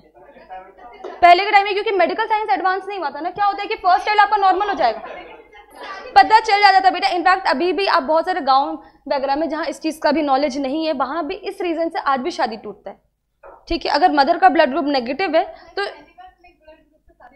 हाँ ऐसा होता है बेटा, ऐसा होता है। क्यों होता है? क्योंकि देखो आपका फर्स्ट चाइल्ड नॉर्मल निकलेगा। वैसे मुझे लगता है ये टॉपिक कल ही हो पाएगा, ये सब हो सकता है या सीवियर केसेस में स्टिल बर्थ मतलब मरा हुआ बच्चा पैदा हो रहा है, ठीक है। जॉन्डिस, अनीमिया, हाइड्रोड्रॉप्स मतलब पूरा बॉडी में स्वेलिंग, पूरा बॉडी फुला हुआ। Enlarge liver and spleen, liver और स्प्लीन क्यों बहुत बड़ा साइज का होता है, याद है आप लोगों को मैं लिखवाई हूं कि एरिथ्रोपोएसिस में फीटस की कंडीशन में क्या प्रोड्यूस करता है, लिवर एंड स्प्लीन प्रोड्यूस करता है आरबीसी। तो क्या है कि भर भर के आपको क्या चाहिए, आरबीसी चाहिए, क्योंकि आरबीसी आपका टूटते जा रहा है, आरबीसी आपका टूट रहा है, आपको आरबीसी चाहिए, तो एनलार्ज लिवर और स्प्लीन हो जाता है, ठीक है। और कभी कभी स्टिल बर्थ भी हो जाता है, मतलब मरा हुआ बच्चा पैदा हो रहा है। ज्यादा क्या रहता है, वो मरा हुआ है, वो मरा हुआ बच्चा है, नहीं वो जिंदा नहीं होगा। ऑल इज वेल जिंदा नहीं होगा वो, ठीक है।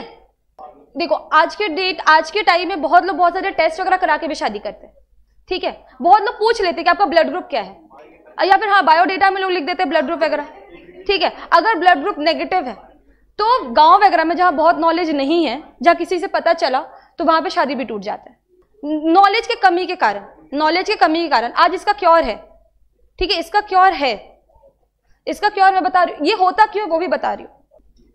चलो ठीक है, लिखते नहीं क्योंकि लिखने में ज्यादा टाइम लगेगा, हम लोग पहले समझ लेते, कल फिर से इस टॉपिक पर आएंगे, ठीक है। कल फिर से इस टॉपिक पर आएंगे। क्या होता है, मदर नेगेटिव है और चाइल्ड इन केस पॉजिटिव हो गए, ठीक है। फादर अगर होमोजाइगस पॉजिटिव है तो पॉजिटिव हो गए। देखो दो केस बनता है, फादर पॉजिटिव भी हो सकता है, मतलब होमोजाइगस पॉजिटिव, और पॉजिटिव नेगेटिव भी हो सकता है, ये भी पॉजिटिव ही दिखेगा। और मदर क्या है, मदर नेगेटिव है, मतलब ये दोनों ही नेगेटिव है। क्रॉस करके देख लो, सब में क्या आ जाएगा, एक ये भी चांस है कि सब में पॉजिटिव आ रहा है, दूसरा केस देखो, ये क्या है, प्रोजेनी, ये आपका क्या है, प्लस और माइनस, और इधर क्या है, माइनस, ठीक है। अगर मदर नेगेटिव है, फादर पॉजिटिव है, ये दोनों केस बनते हैं, मतलब चाइल्ड आपका पॉजिटिव भी हो सकता है और नेगेटिव भी हो सकता है। क्लियर है? अगर फादर है बेटा नेगेटिव और मदर नेगेटिव तो पॉजिटिव होने का कोई चांस ही नहीं, कोई खतरा नहीं है, ठीक है। इसलिए बहुत लोग बोलते हैं कि ब्लड ग्रुप देख के भी शादी करना चाहिए, कि नेगेटिव वाले ब्लड ग्रुप से शादी करो, कोई दिक्कत नहीं है, कभी कोई दिक्कत नहीं, ठीक है। वैसे इस कंडीशन में भी कोई दिक्कत नहीं है।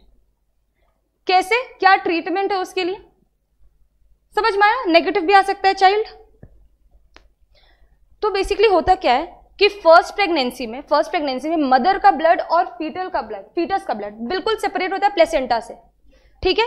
और मदर के ब्लड में कोई भी अगर पॉजिटिव चाइल्ड पॉजिटिव है तो एंटीजन प्रेजेंट होगा, H एंटीजन प्रेजेंट होगा, चाइल्ड पॉजिटिव है, मदर नेगेटिव है। तो लेकिन मदर के बॉडी में क्या है कि एंटीबॉडी बना हुआ नहीं है, ठीक है। जैसे H एंटीबॉडी, बेटा H एंटीबॉडी अपने से नहीं बनता है, ठीक है।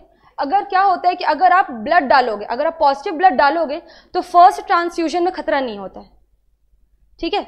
ऐसे समझो कि आप बॉडी में क्या है कि H एंटीबॉडी बना हुआ नहीं है, H एंटीबॉडी बना हुआ बॉडी में नहीं है, तो फर्स्ट ट्रांसफ्यूजन अगर डाला गया, ठीक है, अगर मेरे बॉडी में मान लो मैं बी नेगेटिव हूं, मेरे बॉडी में कोई बी पॉजिटिव डाल दिया, तो फर्स्ट ट्रांसफ्यूजन में खतरा नहीं है। मेरा बॉडी क्या कर लेगा, अब उसमें एच एंटीजन आ गया, तो मेरा बॉडी अब उसके लिए एच एंटीबॉडी मतलब बनाने लगेगा, एंटी एच बनाने लगेगा, ठीक है। तो सेकेंड ट्रांसफ्यूजन से खतरा है, फर्स्ट ट्रांसफ्यूजन से खतरा नहीं था, सेकेंड ट्रांसफ्यूजन से खतरा होने लगा। पहले कोई भी एंटीबॉडी नहीं था, पहले कोई भी एंटीबॉडी नहीं था, लेकिन फर्स्ट ट्रांसफ्यूजन के बाद एंटीबॉडी बनने लगा, तो जब सेकेंड बार आएगा तो एंटीबॉडी उसको मारेगा। क्लियर है? तो उसी तरीके से चाइल्ड पॉजिटिव है, मदर नेगेटिव है, लेकिन इसके बॉडी में, मदर के बॉडी में कोई भी एंटीबॉडी प्रेजेंट नहीं है, चाइल्ड में प्रेजेंट है, मतलब एच एंटीजन है, एच एंटीजन है, ठीक है। डिलीवरी के टाइम में क्या होता है, डिलीवरी के टाइम में क्या होता है, कभी कभी मदर का ब्लड फीटस के ब्लड से थोड़ा मिक्स कर जाता है, मदर का ब्लड फीटस, क्योंकि आपका डिलीवरी हो रहा है, देखो स्टार्टिंग में प्लेसेंटा से वो बिल्कुल सेपरेट है, ठीक है। डिलीवरी के टाइम में क्या होता है, थोड़ा ब्लड का मिक्सिंग हो जाता है, मिक्सिंग होने के बाद क्या हुआ कि अब मदर का ब्लड, इसमें एच एंटीजन आ गया, फीटस में एच एंटीजन था, मदर के ब्लड में एच एंटीजन आ गया, तो मदर का ब्लड क्या करने लगेगा, एच एंटीबॉडी बनाने लगेगा, एच एंटीबॉडी बनाने लगेगा। फर्स्ट चाइल्ड आपका बिल्कुल नॉर्मल निकला, ठीक है, क्योंकि उसके पहले मदर के ब्लड में एंटीबॉडी नहीं था। सेकेंड प्रेगनेंसी में मदर के ब्लड में एंटीबॉडी है, चाइल्ड पॉजिटिव आ गया, एच पॉजिटिव मतलब एच एंटीजन, और मदर के ब्लड में एच एंटीबॉडी, तो ये इसके ब्लड को क्लम्प करना शुरू करेगा। एच एंटीबॉडी, एंटीबॉडी क्या है, प्लेसेंटा को क्रॉस कर सकता है और फीटस में आगे क्या कर रहा है, ब्लड का क्लम्पिंग कर रहा है, ठीक है। तो सेकेंड केस में क्या हो गया, सेकेंड प्रेगनेंसी से आपका इस चाइल्ड में सीवियर जॉन्डिस हो सकता है, एनीमिया हो सकता है, ठीक है, या फिर स्टिल बर्थ भी हो सकता है, क्योंकि इसमें जो ब्लड है, मदर में एच एंटीबॉडी इसको क्लम्प करना शुरू कर दिया। तो ये तो आपका हो गया कैसे होता है, क्या होता है, इसका प्रिकॉशन क्या है, प्रिकॉशन ये है एंटीबॉडी बना हुआ नहीं है बॉडी में, क्लियर है। तो डिलीवरी के बाद पार्चुरेशन के बाद विद इन 48 आवर्स या 72 आवर्स बोलते हैं, for safer side 24 to 48 hours RhoGAM का इंजेक्शन आता है, रो गैम, ठीक है, रो गैम का इंजेक्शन आता है, वो मदर में इंजेक्ट कर दिया जाता है। डिलीवरी के बाद मदर में रो गैम का इंजेक्शन इंजेक्ट कर दिया जाता है, जो मदर में एच एंटीबॉडी बनने नहीं देगा, ठीक है। तो सेकेंड प्रेगनेंसी में अगर चाइल्ड पॉजिटिव है, मदर नेगेटिव है, लेकिन एंटीबॉडी नहीं बना, तो कोई दिक्कत नहीं आ रहा है, ठीक है। लेकिन पहले के जमाना में इसके बारे में नहीं पता था, तो क्या हो रहा है, स्टिल बर्थ हो रहा है, तो लोग इसको क्या मान रहे थे, अपशगुन मान रहे थे, या जो भी अपने टाइम उस टाइम सोच होगा, इसलिए शादी टूट रहा था, ठीक है। समझ में आई पूरा कंडीशन, यही आपका एरिथ्रोब्लास्टोसिस फीटलिस। एक बार पढ़ लो, एक बार, तब तक एंड करते हैं यहीं तक।